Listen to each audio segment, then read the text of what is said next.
Hi, my name is Cameron Carlson with AnimeOnLocation.tv. I'm here at Ohayocon 2018 with MADD0G. Hey, what's up?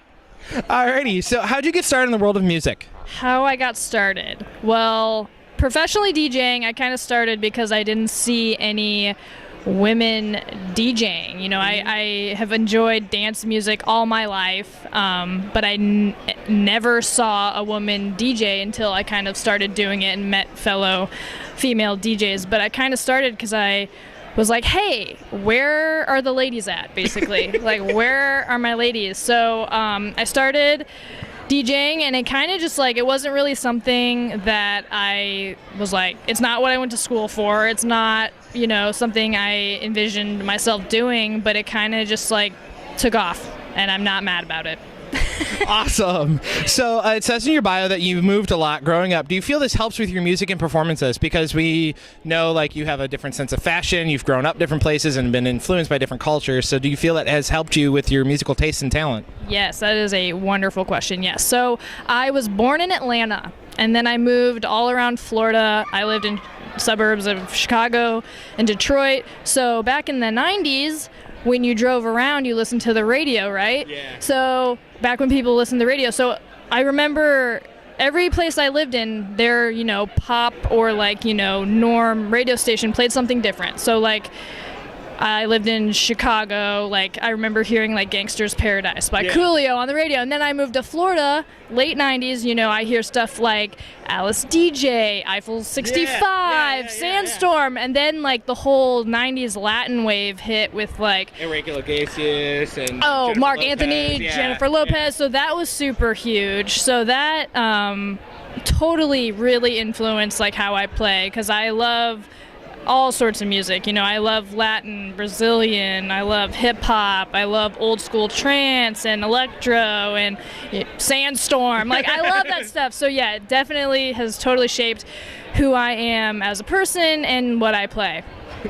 I mean, I grew up with all that too. So yeah, I'm a 90s kid. Yeah, 90s kid. Jock Jams. Jock Jams totally is a banger. Yeah, that's actually a really good album. That really is. So this is your first performance here ever at an anime convention. What's your feeling getting the chance to play with such a unique crowd of people? Oh man, I'm so pumped. Like I've just been walking around, meeting people, asking people questions, kind of absorbing things. But I can tell already that this is going to be different. People are here for fun. People are here for the music. You know what I mean? Whereas like when you go to a bar or club, you pay cover and you're kind of like, I don't know, you feel entitled to hear like your song or whatever. Yeah, like you paid for it. Exactly. Yeah. So you hear it in pop music, like, hey DJ, play my song. But I have a feeling it's not going to be like this. It's going to be like people are here to have fun. People are here to listen to music, and it's just about the music. It's not about really anything else. And the anime, obviously. Okay, so how do you feel about the? How do you feel this would be different from most of your universe? Like you said, at bars and clubs, like you said, people don't feel as entitled here as where at a bar they do. So, what would you say would be like a cool thing that you're going to probably give out tonight? No requests.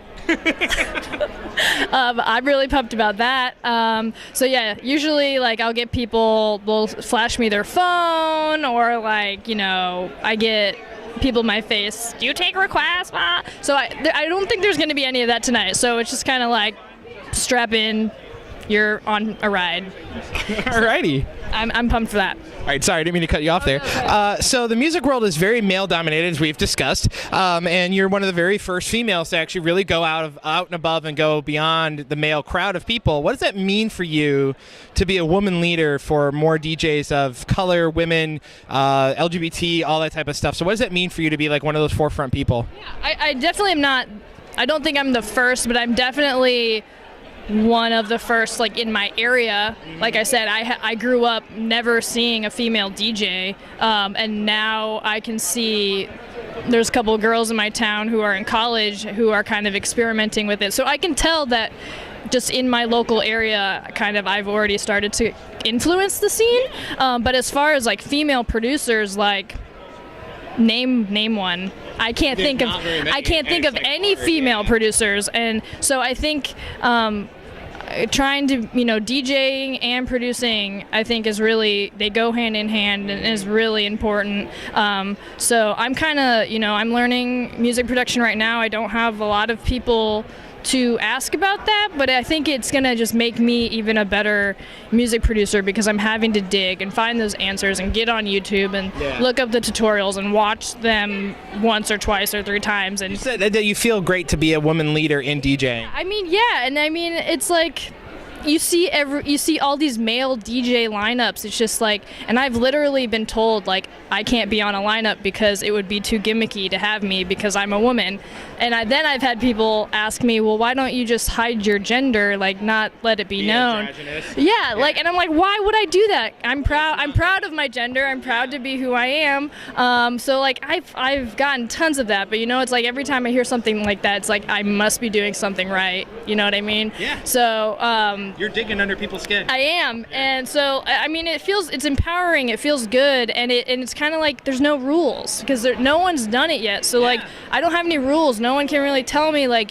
You have a wall and you're pushing it down. Yeah, and I don't have. There's no Madonnas or Beyonce DJs. You don't see anyone like that. So it's really neat. It's really cool, and I think like.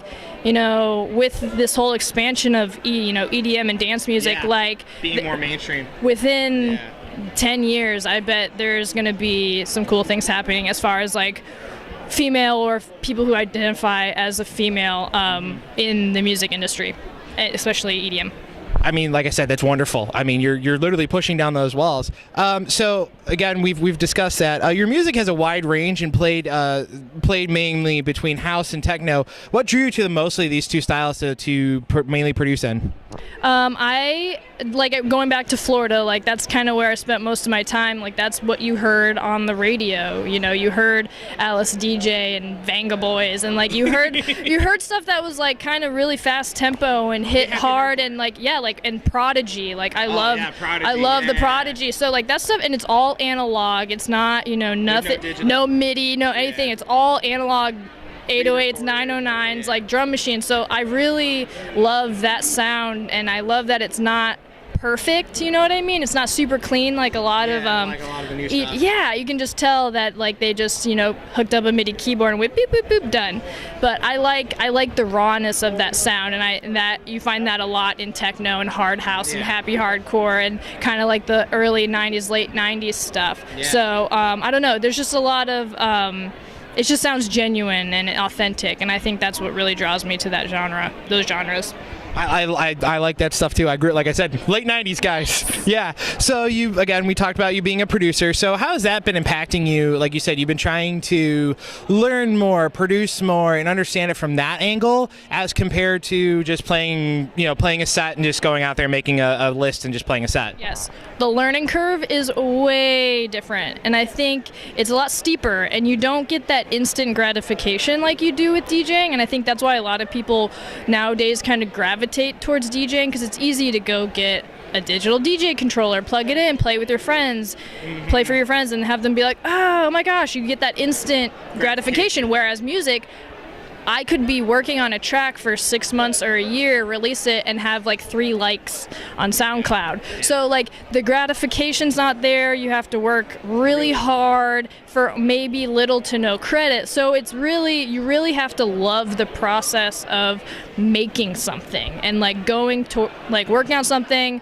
going back, erasing it, working on it again, maybe erasing it again. So it's like it's really different, but they definitely go hand in hand. And I'm really glad that I kind of started DJing first, because it really helped me understand song structure and how like the ups and downs and the tempo and the beats and exactly. And so that has really helped. And what instruments are in a dance song? Hi-hat, snares, like you pick up on what instruments are in a dance song. So I really think that helped me as kind of doing production a little maybe quicker than people who would have just started without DJing first, or being obsessed with dance music.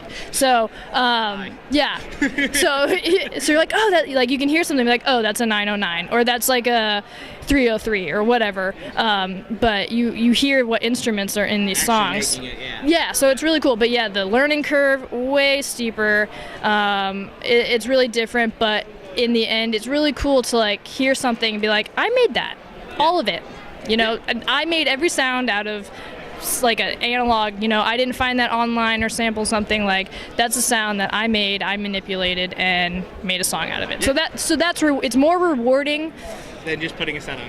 Yes, playing other people's music, but I do both. Alrighty. So, are there different challenges when you perform at just doing like small events versus these larger events? Like, what challenges would you say you have to overcome when you do those? Oh man. Okay. So nerves. Like, I don't know if you can tell. I'm super nervous, but I'm really excited. Good. And then smaller shows, I guess, like, it's just you have to get in your head a lot more because there's not as many people, and you have to sometimes that can, what's the word? I don't know. Sometimes it can be harder to get through a smaller setting because you're like, why are people not showing up? What am I doing wrong? When it could be you're not doing anything wrong. It could be the bar didn't promote the event, or like it's the weather's terrible. Like, you have no control over that. So those like smaller events, it's sometimes it can be harder because you can do a lot of self-blaming, like, oh, I didn't bring enough people or whatever, when that's not the case. Whereas here, there's 20,000 people here. I'm nervous as hell, but I'm really excited. I practiced a lot. I prepared a lot for this, so I'm really pumped. So now I just hope I don't disappoint. That's the other thing. There's all these people, so I don't want to disappoint, but... You know what? In all honesty, I don't think you're going to disappoint anyone, and we hope that you have a good set. Thank you. Thank you very much. Alrighty. So, all right, you mix fashion into your sets.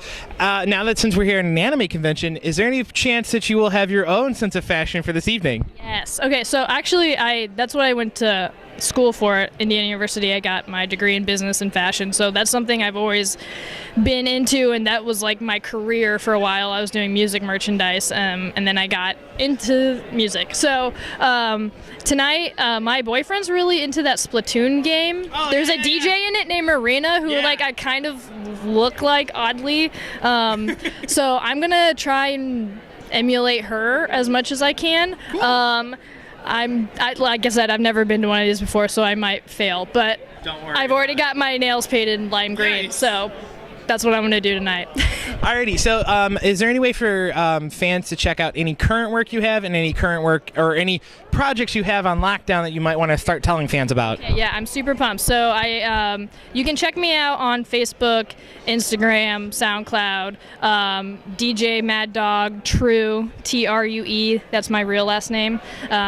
So DJ MADD0G True, and then I'm going to be dropping a music video and a song at the same time. So it's a song that I've been working on for like 6 months, but I'm really, really happy with it. I made it, I mastered it all by myself. And then we have a video for it that I'm really, really proud of. So that's going to be dropping hopefully in a couple weeks. So that I'll be sending out like a countdown on Instagram and Facebook and Twitter, all of that jazz here in a couple weeks. So that's what's coming up.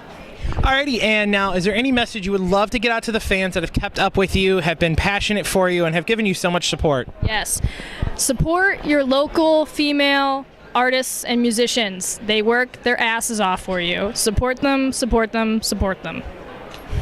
Alrighty, thank you so much for coming out, and good luck tonight. Yay, thank you.